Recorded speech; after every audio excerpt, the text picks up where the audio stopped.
اللہ اکبر اللہ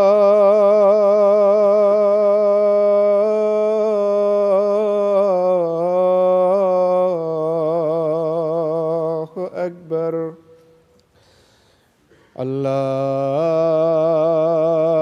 اللہ اکبر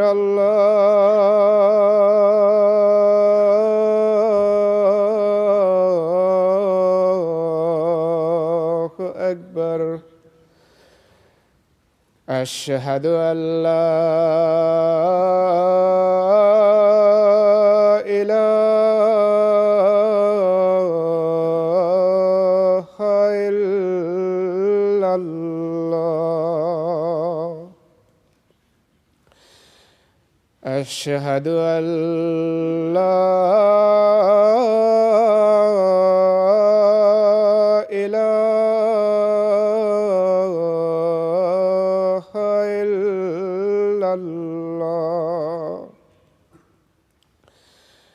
أشهد أن محمدًا رسول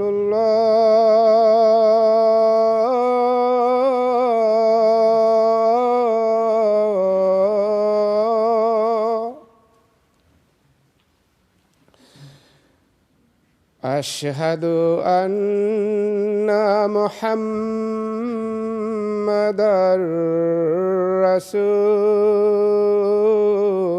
رسول الله حي على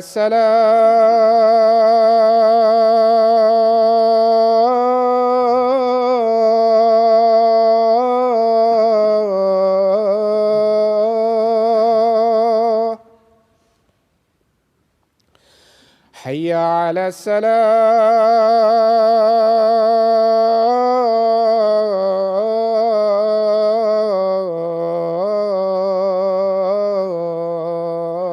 الصلاة حي على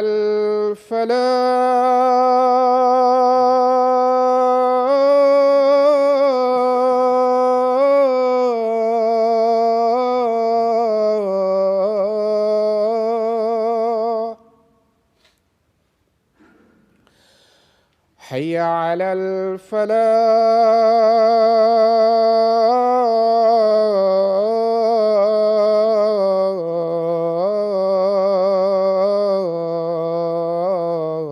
الفلاح الله أكبر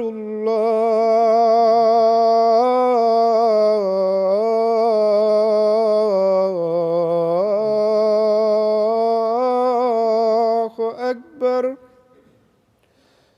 لا إله إلا الله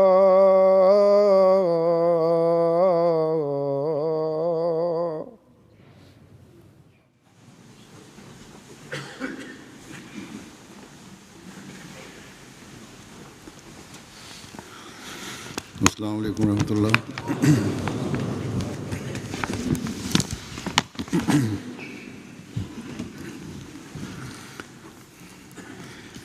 اشہد ان لا الہ الا اللہ وحدہ لا شریک لہ واشہد ان محمدًا عبدہ ورسولہ اما بعد فاعوذ باللہ من الشیطان الرجیم بسم اللہ الرحمن الرحیم الحمد للہ رب العالمین الرحمن الرحيم مالك يوم الدين إياك نعبد وإياك نستعين اهدنا الصراط المستقيم صراط الذين أنعمت عليهم غير المغضوب عليهم ولا الضالين.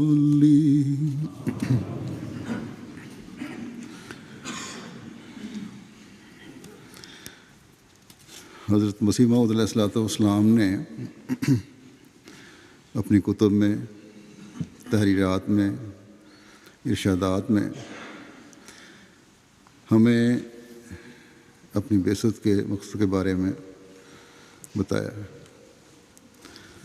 بس ہم جو حضرت مسیح موعود علیہ الصلوۃ والسلام کی بیعت میں آنے کا دعویٰ کرتے ہیں، ہمیں چاہیے کہ اس مقصد، بلکہ یہ کہنا چاہیے کہ ان مقاصد کو ہمیشہ اپنے سامنے رکھیں تاکہ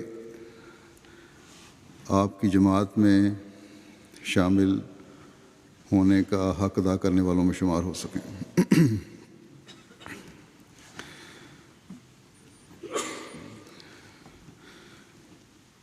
ان مقاصد میں سے اس وقت میں بعض آپ کے سامنے پیش کروں گا.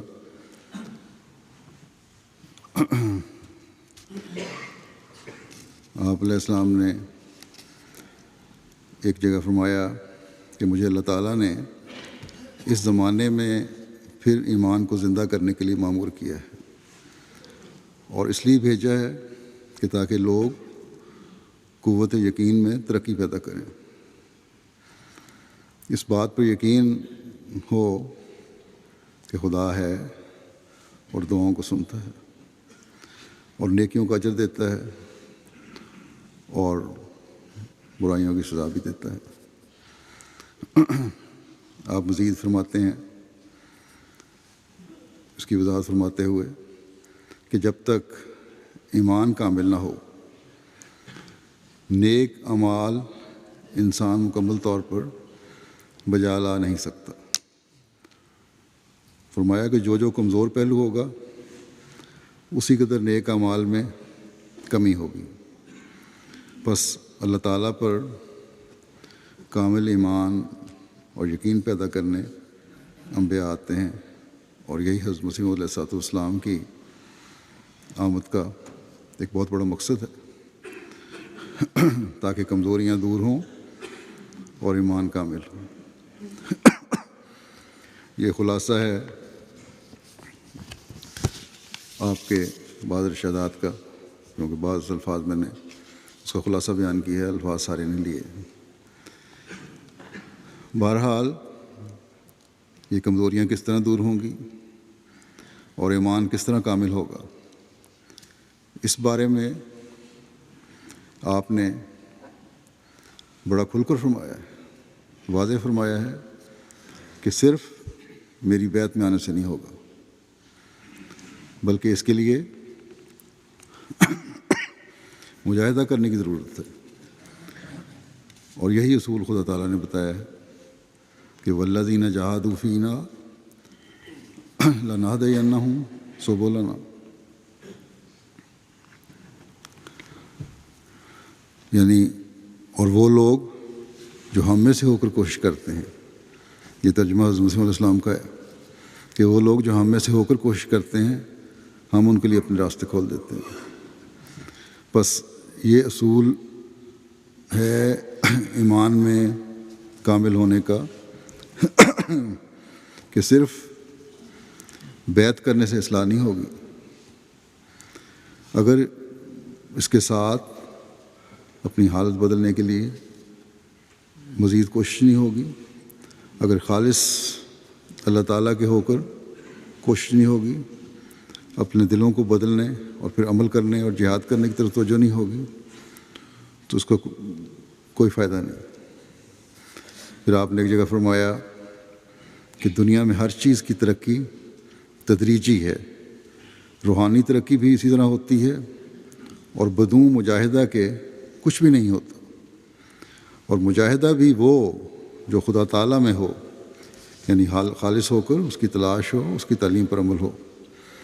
یہ نہیں کہ قرآن کریم کے خلاف خود ہی بے فائدہ ریاستیں اور مجاہدے جوگیوں کی طرح تجویز کر بیٹھے۔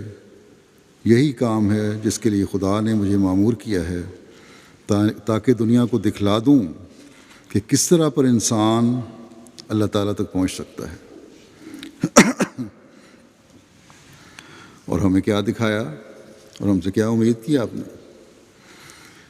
وہ نمونے قائم کیے اور ان نمونوں پر چلنے کی تلقین کی جو آپ کے آقا و مطاع حضرت محمد مصطفیٰ صلی اللہ علیہ وسلم نے عبادتوں کے بھی قائم کیے اور حسن خلق کے بھی قائم کیے، اور جن کو قائم کرنے کے لیے صحابہ رضوان اللہ علیہم نے انہوں نے بھی پھر مجاہدہ کیا اور اللہ تعالیٰ کی رضا کو حاصل کرنے والے کہلائے، اور نتیجتاً اللہ تعالیٰ کے فضلوں کے ایسے وارث ہوئے کہ ایک دنیا کو اپنے پیچھے چلا لیا۔ پھر اس بات کی وضاحت فرماتے ہوئے کہ آپ کے ماننے والوں کو کیسا انسان بننے کی ضرورت ہے، حضرت مسیح موعود علیہ الصلوۃ والسلام ایک جگہ فرماتے ہیں کہ میں نہیں چاہتا کہ چند الفاظ طوطے کی طرح بیعت کے وقت رٹ لیے جائیں، اس سے کچھ فائدہ نہیں۔ تزکیہ نفس کا علم حاصل کرو کہ ضرورت اسی کی ہے۔ ہمارا کام اور ہماری غرض یہ ہے کہ تم اپنے اندر ایک پاک تبدیلی پیدا کرو، تم اپنے اندر ایک تبدیلی پیدا کرو اور بالکل ایک نئے انسان بن جاؤ۔ اس لیے ہر ایک کو تم میں سے ضروری ہے کہ وہ اس راز کو سمجھے اور ایسی تبدیلی کرے کہ وہ کہہ سکے کہ میں اور ہوں۔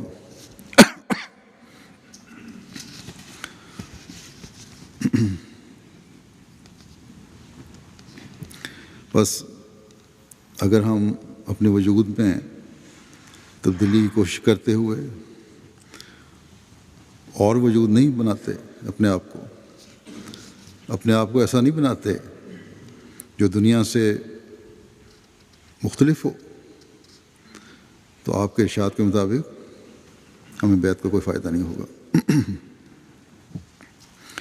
پھر ایک جگہ بعثت کی غرض بیان فرماتے ہوئے آپ فرماتے ہیں یہ عاجز تو محض اس غرض کے لیے بھیجا گیا ہے تا یہ پیغام خلق اللہ کو پہنچا دے کہ تمام مذاہب موجودہ میں سے وہ مذہب حق پر اور خدا تعالیٰ کی مرضی کے موافق ہے جو قرآن کریم لایا ہے، اور دار النجات میں داخل ہونے کے لیے دروازہ لا الہ الا اللہ و محمد رسول اللہ ہے۔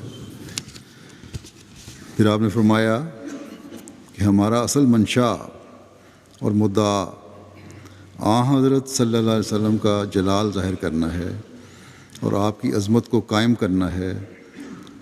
ہمارا ذکر تو ضمنی ہے، ہماری تعریف اگر ہو تو رسول اللہ صلی اللہ علیہ وسلم کے ضمن میں ہے۔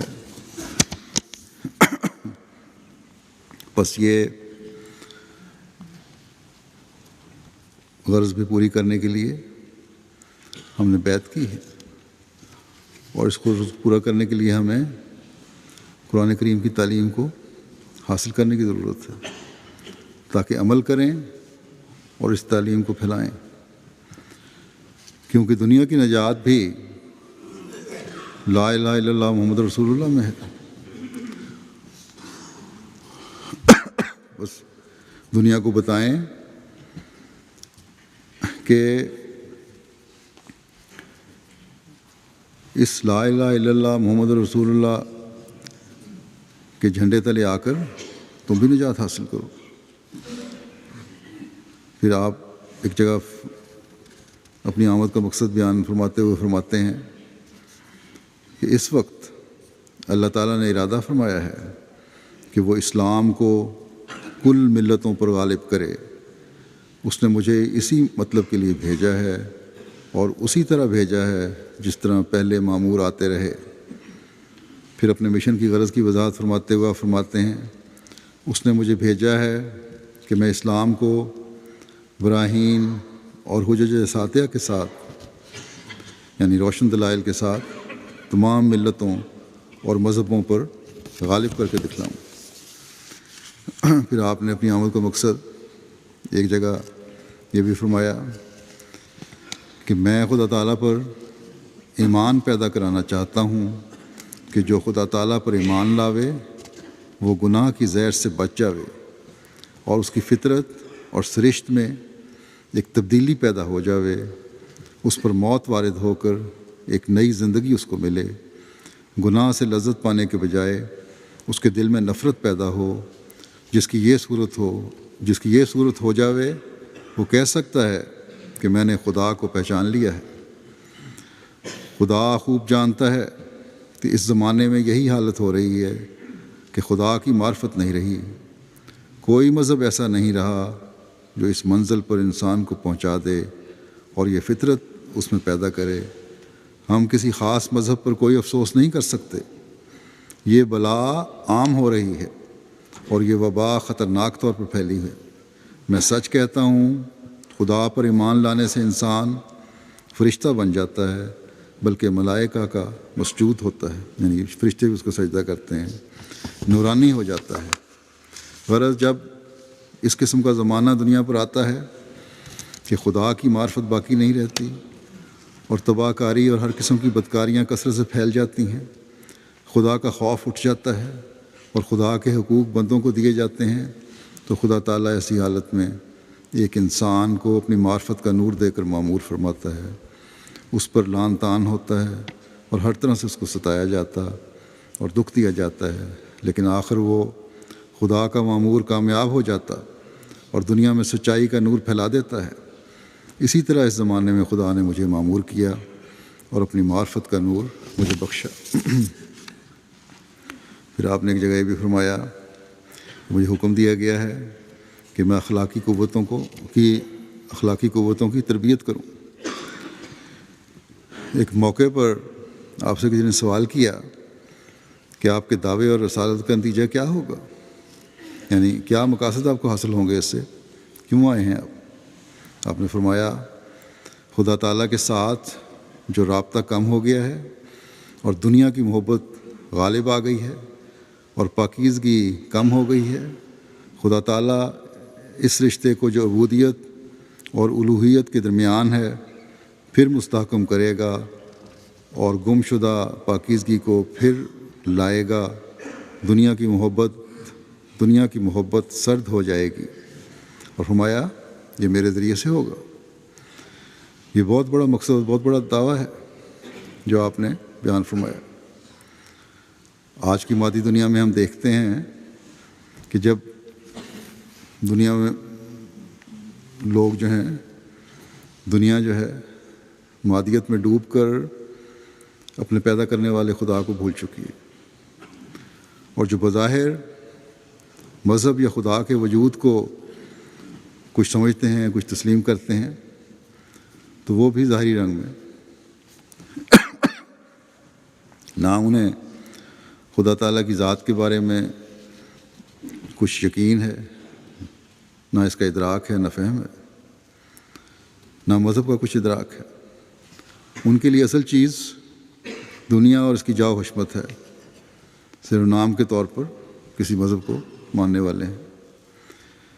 ایسے حالات میں یقیناً یہ ایک بہت بڑا دعویٰ ہے، لیکن آپ کو اللہ تعالیٰ کی ذات پر کس قدر یقین ہے اور اپنے مقصد کو حاصل کرنے پر کس قدر اعتماد ہے، اس کا اظہار جو الفاظ میں نے پڑھے ہیں ان کی شوقت سے ہو جاتا ہے۔ لیکن یہ سب الفاظ، یہ آپ کا دعویٰ، یہ بعثت کی غرض اور مقاصد ہمیں بھی کچھ توجہ دلا رہے ہیں کہ یہ سب کچھ ہے جس کو پڑھ اور سن کر ہم جماعت میں داخل ہوئے ہیں، یا ہمارے باپ دادا جماعت احمدیہ میں شامل ہوئے تھے اور ہم نے ان کی اس نیکی کا فیض پایا۔ یہ ہم سے کچھ مطالبہ کر رہا ہے یا یہ مقاصد ہم سے کچھ مطالبہ کر رہے ہیں، اور یہ کہ ہم ان مقاصد کو اپنی زندگیوں کا حصہ بنائیں۔ ہمیں ان کو اپنی زندگیوں کا حصہ بنانے کی ضرورت ہے۔ ہم نے بھی ان کے نتائج کے حصول کی کوشش کرنی ہے۔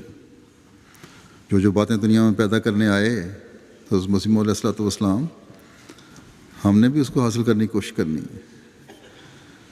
ہم نے بھی مسیح موعود علیہ السلام کے مشن کی تکمیل کے لیے مددگار بننا ہے۔ جب ہم نے منادی کی آواز کو سنا اور ایمان لائے تو اب ہم بھی یہ اعلان کرتے ہیں، اور ہمیں اعلان کرنا چاہیے کہ نحن انصار اللہ، کہ ہم اپنی حالتوں میں تبدیلیاں پیدا کریں گے اور اس پیغام کو پھیلائیں گے، اس مقصد کو پورا کرنے کی کوشش کریں گے جس کے لیے حضرت مسیح موعود علیہ السلام تشریف لائے۔ بس ہمیں اپنا جائزہ لینا ہوگا، سوچنا ہوگا، منصوبہ بندی کرنی ہوگی، اللہ تعالیٰ سے مدد مانگنی ہوگی تاکہ کامیابیوں سے ہم ہمکنار ہوں اور آگے بڑھتے چلے جائیں۔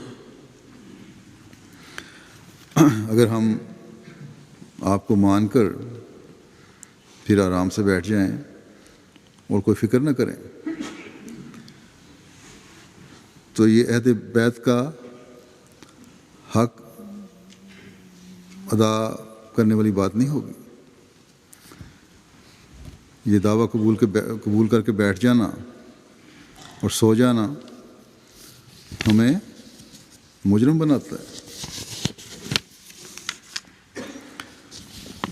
لیکن ساتھ ہی جب ہم اپنے وسائل کو دیکھتے ہیں، اپنی حالتوں کو دیکھتے ہیں تو سوچتے ہیں کہ کیا یہ سب کچھ ہو سکتا ہے؟ ہم کریں بھی تو کیا کریں گے؟ ایک طرف ہمارے وسائل محدود اور دوسری طرف دنیا کی 80% سے زائد آبادی کو مذہب سے دلچسپی نہیں ہے۔ دنیا کے پیچھے بھاگنے کی دوڑ لگی ہوئی ہے۔ ان ترقی یافتہ ممالک میں دولت ہے، ہر قسم کی ترقی ہے، دوسرے مادی اسباب ہیں جنہوں نے یہاں رہنے والوں کو خدا سے دور کر دیا۔ یہ کہتے ہیں کہ ہمارے پاس وقت نہیں کہ خدا تعالیٰ کی تلاش میں وقت ضائع کریں۔ ابھی کل کی ڈاک میں ہی ایک خط تھا جاپان سے، ایک احمدی کا، بڑے درد کا اظہار تھا کہ میں نے اپنے ایک جاپانی دوست سے کہا، بڑے اچھے اور اعلیٰ اخلاق ہیں ان کے، تعلقات بھی ان سے اچھے ہیں، بات چیت بھی ہوتی رہتی ہے۔ جب اسے یہ کہا کہ خدا سے دعا کریں کہ ہدایت کی طرف رہنمائی ہو، تو کہنے لگے کہ میرے پاس وقت نہیں ہے کہ تمہارے خدا کی تلاش کرتا پھروں یا خدا سے رہنمائی مانگوں، اور مجھے بہت کام ہے۔ تو یہ تو حالت ہے دنیا کی۔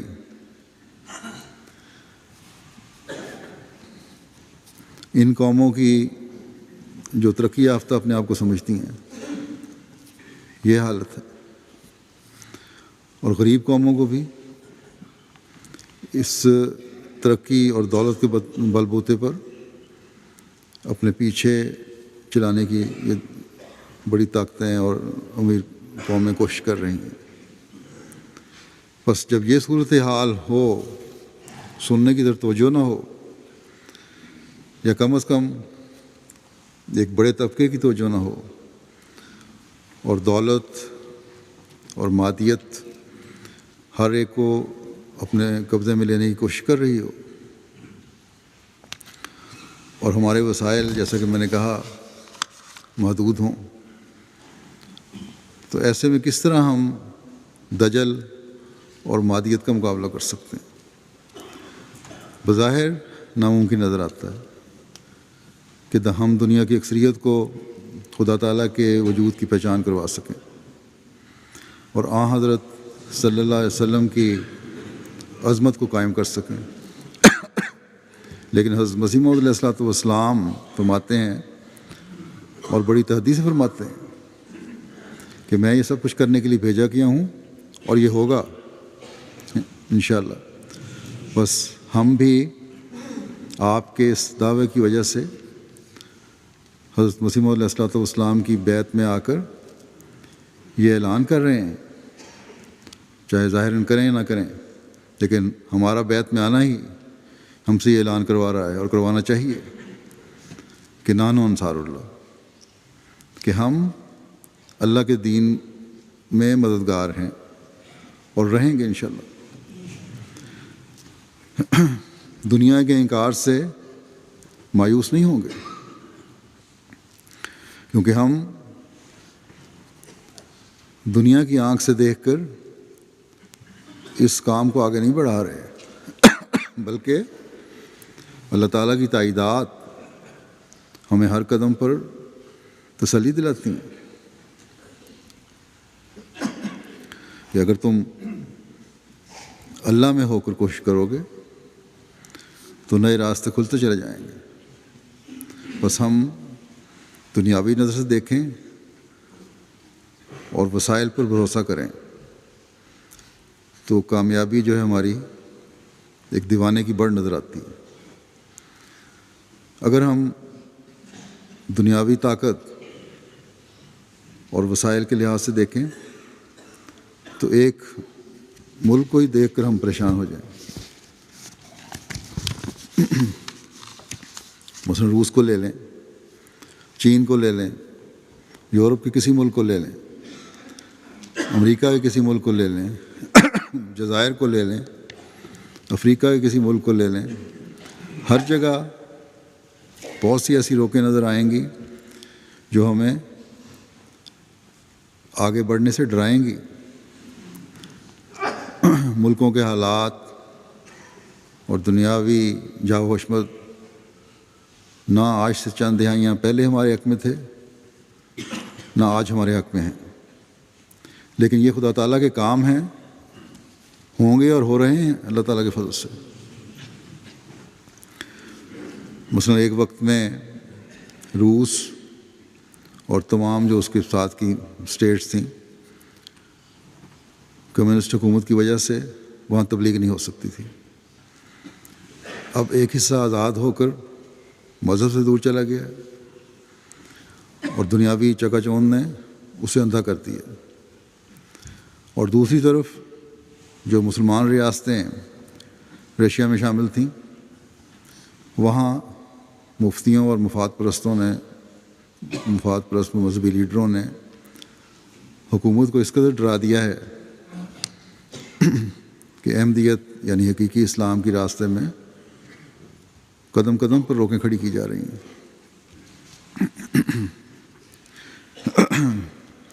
جماعت پر پابندیاں ہیں اور وہاں کے احمدیوں کو بھی ڈرایا دھمکایا جاتا ہے، ہراساں کیا جاتا ہے۔ مغربی ممالک کو دیکھیں تو دنیا داری نے یہاں بھی انتہا کر دی ہے۔ غلاستوں اور بے حیائیوں کو قانون تحفظ دے دیتا ہے۔ جس بے حیائی پر اللہ تعالیٰ نے ایک قوم کو تباہ کیا تھا، اس بے حیائی کو ہمدردی کے نام پر تحفظ دیا جا رہا ہے۔ چین میں مذہب سے دلچسپی کوئی نہیں، مادی دور میں آگے بڑھنے کی ایک وہاں دوڑ لگی ہوئی ہے۔ اور معاشی لحاظ سے وہ دنیا کی ایک بہت بڑی طاقت بن رہا ہے۔ جاپان ہے تو وہاں بھی بڑا ترقی یافتہ ملک ہے، ٹیکنالوجی میں ترقی ہے اور حیرت انگیز ترقی نظر آتی ہے۔ اکثریت دنیا کے حصول کے پیچھے لگی ہوئی ہے، لیکن مذہب سے دوری ہے۔ ابھی میں نے جو مثال دی کہ خدا کے لیے نعوذ باللہ وقت نہیں ہے میرے پاس، یہ کہنے والے ہیں اکثریت کا یہی نظریہ ہے۔ کیسا خدا، کون سا خدا؟ بے شک اخلاقی لحاظ سے یہ لوگ بڑے آگے ہیں، لیکن دنیا داری نے مذہب سے دور کر دیا ہے۔ بظاہر کہنے کو اگر جاپانیوں سے پوچھو تو روایتی مذہب ان کا شنتوئزم ہے، لیکن حقیقت میں شنتوئزم، عیسائیت اور بدھزم کا ایک عجیب ملغوبہ یا عجیب مجموعہ بن چکے ہیں یہ لوگ۔ عملاً صرف رسومات کی حد تک پیدا ہونے، زندگی گزارنے اور مرنے کے بعد کے مراحل جو ہیں وہ مختلف سٹیجز میں مختلف مذاہب ادا کر رہے ہیں، لیکن بہرحال دین سے ان کا کوئی تعلق نہیں۔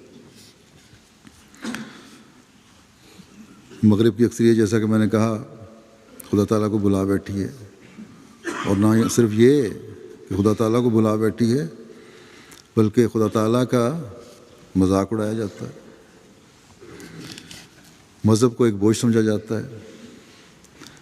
چرچوں میں جانے والے کوئی نہیں، عیسائیت کہتی تو ہے ہم کوشش کر رہے ہیں، لیکن چرچ فروخت ہو رہے ہیں۔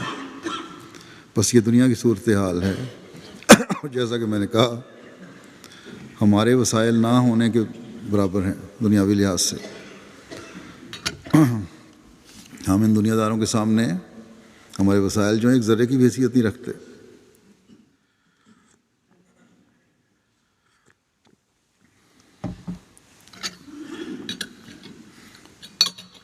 بس یہ سب باتیں جو ہیں یہ فکر پیدا کرتی ہیں، اور فکر پیدا کرنے والی ہونی چاہیے کہ ایسے حالات میں ہم حضرت مسیح علیہ الصلوۃ والسلام کے مشن کو کیسے آگے بڑھائیں گے۔ لیکن خدا تعالیٰ جس نے حضرت صلی اللہ علیہ وسلم کو تمام دنیا کے لیے بھیجا ہے، خدا تعالیٰ جس نے اس زمانے میں حضرت صلی اللہ علیہ وسلم کے غلام صادق کو بھیجا، اس نے ہمیں فرمایا کہ مجھ میں ہو کر میرے راستوں کی تلاش کرو، اور خدا تعالیٰ میں ہو کر اس کے راستے کی تلاش کس طرح کرنی ہے؟ فرمایا یا ایھا الذین آمنوا استعینوا بالصبر والصلاۃ ان اللہ مع الصابرین، کہ اے لوگو جو ایمان لائے ہو، صبر اور دعا کے ساتھ اللہ کی مدد مانگو، اللہ یقیناً صابروں کے ساتھ ہوتا ہے۔ بس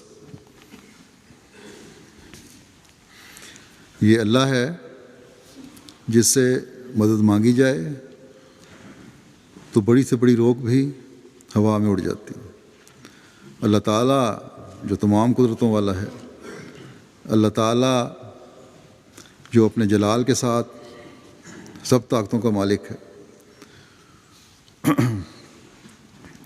وہ ہر انہونی چیز کو ہونی کرنے کی طاقت رکھتا ہے۔ اللہ تعالیٰ نے حضرت صلی اللہ علیہ وسلم کو قیامت تک ہر زمانے اور ہر قوم اور ہر انسان کے لیے نجات دہندہ کے طور پر بنا کر بھیجا ہے، جس نے قرآن کریم آپ پر نازل فرما کر تمام انسانوں کے لیے شریعت کو کامل کر دیا، جس میں ہر زمانے کے دینی اور دنیاوی مسائل کا حل بھی ہے، جس نے حضرت مسیح علیہ الصلوۃ والسلام کو اس زمانے میں اسلام کی احیائی نو کے لیے بھیجا۔ اللہ تعالیٰ فرماتا ہے کہ تمہیں فکر کرنے کی ضرورت نہیں، جب ایسے حالات آئیں کہ روکے سامنے نظر آئیں، جب ایسے حالات آئیں کہ تمہاری عقلیں فیصلہ کرنے سے قاصر ہوں، اس وقت تم صبر اور صلات کے ساتھ اللہ تعالیٰ کی مدد مانگو۔ بس اگر خالص ہو کر اللہ تعالیٰ سے مدد مانگو گے تو بظاہر مشکل کام بھی آسان ہوتے چلے جائیں گے۔ یہ اللہ تعالیٰ کا وعدہ ہے کہ اس کے دین نے غالب آنا ہے، لیکن تمہیں اس غلبے کا حصہ بننے کے لیے صبر اور صلات کی ضرورت ہے۔ لیکن کیسے صبر اور کیسی صلات کی ضرورت ہے؟ اس کے لیے پہلے اصول بیان ہو چکا ہے کہ اللہ میں ہو کر مجاہدہ کرو۔ صبر کے مختلف معنی ہیں لغات میں درج۔ مثلاً صبر یہ ہے کہ مستقل مزاجی اور کوشش سے برائیوں سے بچنا۔ ایک مومن اور ایک احمدی کی یہ بہت بڑی ذمہ داری ہے کہ اس دنیاوی دور میں جب ہر طرف سے شیطانی حملے ہو رہے ہیں اور برائیاں ہر کونے پر منہ کھولے کھڑی ہیں، ان برائیوں سے بچنے کے لیے جہاد کرے، اپنے نفس کو قابو میں رکھے۔ پھر صبر کا مطلب ہے کہ نیکی پر ثابت قدم رہے، یہ نہیں کہ وقتی نیکی ہو اور جب کہیں دنیا کا لالچ اور بدی کی ترغیب نظر آئے تو نیکی کو بھول جاؤ۔ اعمال صالحہ بجا لانے کی طرف ہمیشہ توجہ رہے۔ ان اعمال کی قرآن کریم میں، اعمال صالحہ قرآن کریم میں تلاش کی ضرورت ہے۔ پھر صبر یہ ہے کہ اپنے معاملات خدا تعالیٰ کے سامنے پیش کرنا، ہر صورت میں کوئی جزا فضا نہیں کسی بھی بات میں، ہر مشکل میں، ہر پریشانی میں، ہر تکلیف میں خدا تعالیٰ کے سامنے معاملہ پیش کرنا۔ بس صبر کی یہ حالتیں ہوں گی تو اللہ تعالیٰ کی مدد شامل حال ہوگی، روحانی مدارج میں ترقی ہوگی۔ دنیا کی کروڑوں دولت کی جو دولت ہے اس کے مقابلے میں ایک مومن کا 1 پاؤنڈ، 1 ڈالر، 1 روپیہ جو ہے وہ کام دکھائے گا جو دنیا کو حیران کر دے گا۔ پھر صبر کے ساتھ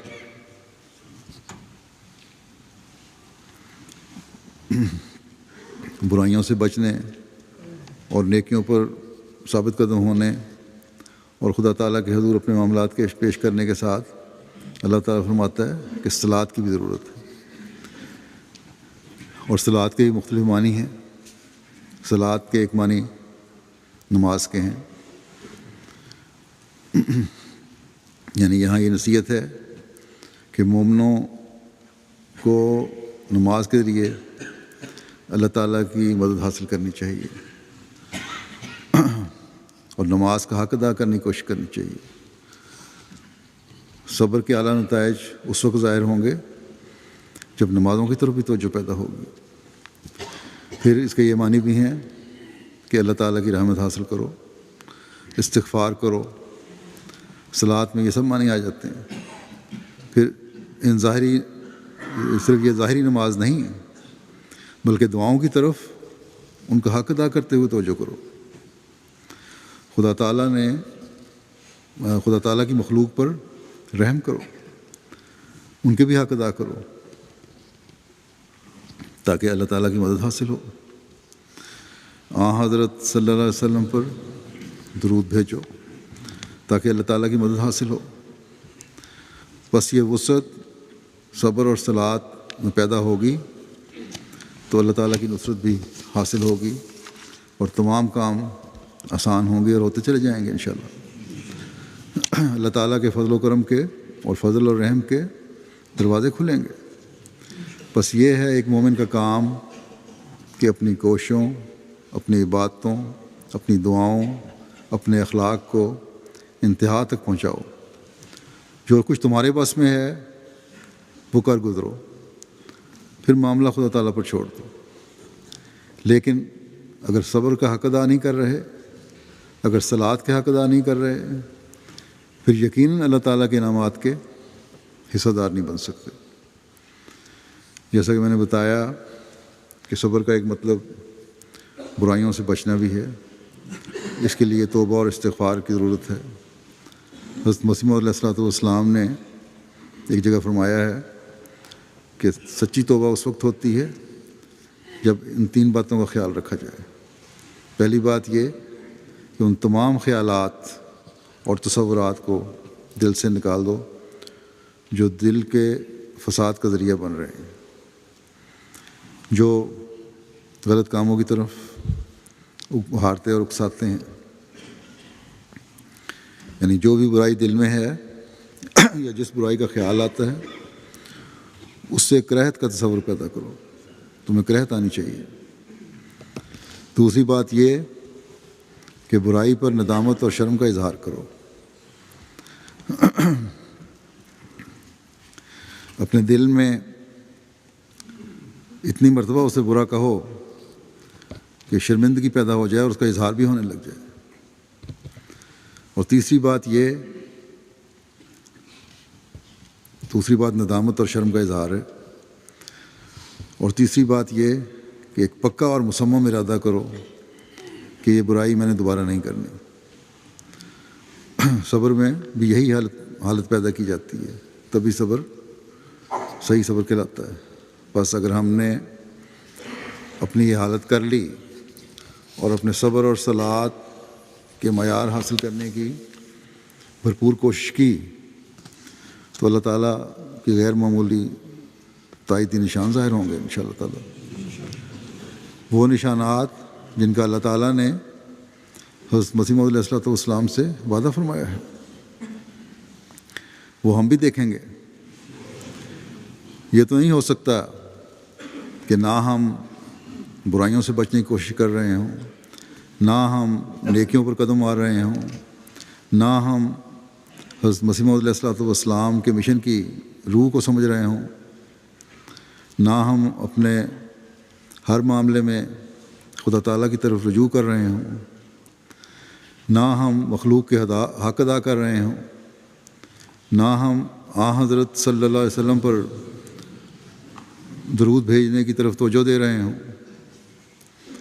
جس کی برکت سے ہم اللہ تعالیٰ کا قرب حاصل کرنے والے بن جاتے ہیں، نہ ہم نمازوں کا حق ادا کر رہے ہوں، اور پھر ہم یہ توقع رکھیں کہ دنیا کو ہم نے اسلام کے جھنڈے تلے لانا ہے، ان مقاصد کو اور ان اغراض کو پورا کرنا ہے جو حضرت مسیح موعود علیہ السلام کی بعثت کی ہیں۔ دنیا اسلام کے جھنڈے تلے تو آئے گی انشاءاللہ تعالیٰ، اور ضرور آئے گی، لیکن اگر ہم نے اپنے حق ادا نہ کیے اور اپنے صبر اور صلات کو انتہا تک نہ پہنچایا تو پھر ہم اس فتح کے حصے دار نہیں ہو سکیں گے۔ بس یہ حق ادا کرنے کی ہمیں کوشش کرنی چاہیے۔ دنیا کو ہم یہی بتاتے ہیں کہ ایک دن ہم نے دنیا پر غالب آنا ہے۔ اس دورے کے دوران بھی نیوزی لینڈ میں ایک جرنلسٹ نے مجھے سوال کیا کہ تم تھوڑے سے ہو، مسجد کی کیا ضرورت ہے تمہیں یہاں، پہلے ایک ہال موجود ہے۔ تو میں نے اسے یہی کہا تھا کہ آج تھوڑے ہیں، لیکن اس تعلیم کے ذریعے جو قرآن کریم میں ہمیں ملی، ایک دن انشاءاللہ تعالیٰ کثرت میں بھی ہو جائیں گے، اور ایک کیا کئی مسجدوں کی ضرورت ہمیں یہاں پڑے گی۔ بس اس کے لیے دنیا میں ہر جگہ کوشش اور اپنی حالتوں پر نظر رکھنے کی ضرورت ہے، لیکن یہاں میں افسوس سے یہ کہوں گا کہ جو توجہ ہونی چاہیے نمازوں کی طرف، عبادتوں کی طرف، اللہ تعالیٰ کی طرف سے تعلق پیدا کرنے کی طرف، وہ نہیں ہے ہماری۔ کل پرسوں کی بات ہے، مثلاً ایک خاتون ملاقات کے دوران مجھے آئیں اور بڑے روتے ہوئے انہوں نے کہا کہ آپ کہتے ہیں کہ مسجدیں بناؤ اور مسجدیں آباد کرو، مسجدوں کی رونق بڑھاؤ، صلات کا حق ادا کرو، لیکن اب جب آپ چلے جاتے ہیں تو مسجد میں حاضری بہت کم ہو جاتی ہے۔ تو اگر تو یہ حاضری دور سے آنے والوں کی وجہ سے کم ہوتی ہے، جو اس وجہ سے مسجد فضل میں آتے ہیں کہ مسجد فضل کی بات کر رہی تھی وہ کہ وہ میرے ہونے کی وجہ سے آتے ہیں، تو یہ اور بات ہے. لیکن یہ دور سے آنے والے پھر اگر یہاں نہیں آتے تو اپنے سینٹروں میں اور اپنی مساجد میں نماز باجماعت ادا کرنے والے ہونے چاہیے. اور میں امید رکھتا ہوں کہ یہ جو آنے والے ہیں کرتے بھی ہوں گے. لیکن اگر یہ حاضری کی کمی قریب رہنے والوں کے نہ آنے کی وجہ سے ہے تو پھر بڑی قابل فکر بات ہے. اس پر توجہ کرنی چاہیے ہمیں. اسی طرح آسٹریلیا دورے کے بعد مجھے وہاں کسی نے خط لکھا کہ مسجد کی حاضری بہت کم ہو گئی. بس چاہے وہ آسٹریلیا ہے یا یو کے ہے یا دنیا کا کوئی اور ملک ہے، یاد رکھیں کہ اگر انقلاب لانا ہے، اگر اس ذمہ داری کو نبھانا ہے جو حضرت مسیح موعود علیہ الصلوۃ والسلام کے مشن کو پورا کرنے کے لیے ہم پر ہے، اگر بیعت کا حق ادا کرنا ہے تو مسجدوں کی یہ رونقیں عارضی نہیں بلکہ مستقل قائم کرنا ہوں گی. اپنی تمام حالتوں میں ایک پاک تبدیلی پیدا کرنی ہوگی، اپنی باتوں کے معیار بڑھانے ہوں گے. نشان تبھی ظاہر ہوں گے جب صبر اور صلات کے حق ادا ہوں گے، جب اپنے نفس کو کامل طور پر اللہ تعالیٰ کی راہ میں ہم فنا کریں گے، جب توحید پر قائم ہونے کا حق ادا کریں گے. اور جب یہ ہوگا تو ان اللہ مع الصابرین کا نظارہ بھی ہم دیکھیں گے. اللہ تعالیٰ خود مدد کے لیے اترے گا. اللہ تعالیٰ اپنے تمام تر طاقتوں اور حسن کے جلووں سے ہماری مدد کو آئے گا، اور دنیا دار ممالک اور دنیاوی طاقتوں کے عوام کے دل اللہ تعالیٰ اس طرف پھیر دے گا. ہمارے کاموں میں برکت پڑے گی اور دنیا حضرت صلی اللہ علیہ وسلم کے مقام کو پہچان کر آپ کے جھنڈے تلے آئے گی. توحید کا قیام ہوگا اور خدا تعالیٰ کی ذات کے انکاری خدا تعالیٰ کی عبادت کی طرف توجہ کریں گے. اللہ تعالیٰ کرے کہ ہم اپنا حق ادا کر کے یہ نظارے دیکھنے والے ہوں. جمعے کی نماز کے بعد یا نمازوں کے بعد میں جنازہ غائب بھی پڑھاؤں گا جو مکرم ڈاکٹر بشیر الدین اسامہ صاحب امریکہ کا ہے، جن کی 2 نومبر کو 82 سال کی عمر میں وفات ہوئی. انا للہ و انا الیہ راجعون. انہوں نے 1955 میں احمدیت قبول کی تھی اور ابتدائی افریقن امریکن احمدیوں میں سے تھے.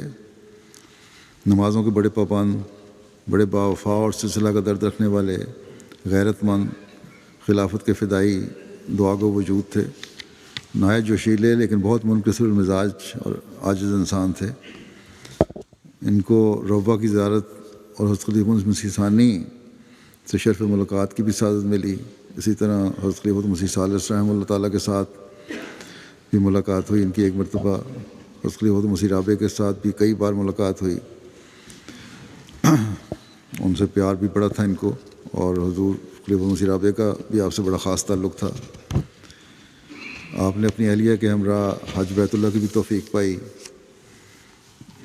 گزشتہ 20 سال سے کلیولینڈ میں نائب صدر کی حیثیت سے خدمات بجا لا رہے تھے. خدمت خلق کا بہت جذبہ رکھتے تھے، بالخصوص اپنے افریقن امریکن بھائیوں کا بہت خیال رکھتے تھے.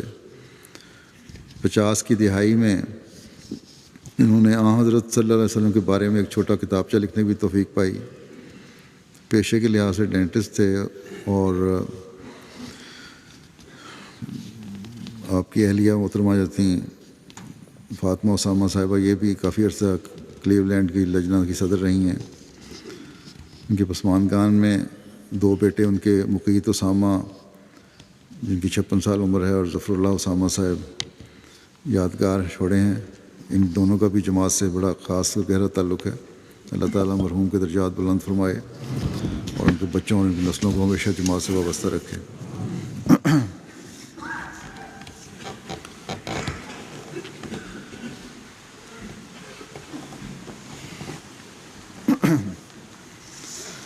الحمد لله نحمده ونستعينه ونستغفره ونؤمن به ونتوكل عليه ونعوذ بالله من شرور أنفسنا ومن سيئات أعمالنا من يهده الله فلا مضل له ومن يضلل فلا هادي له ونشهد أن لا إله إلا الله ونشهد أن محمدا عبده ورسوله عباد الله رحمكم الله إن الله يأمر بالعدل والإحسان وإيتاء ذي القربى وينهى عن الفحشاء والمنكر والبغي يعظكم لعلكم تذكرون اذكروا الله يذكركم وادعوه يستجب لكم ولذكر الله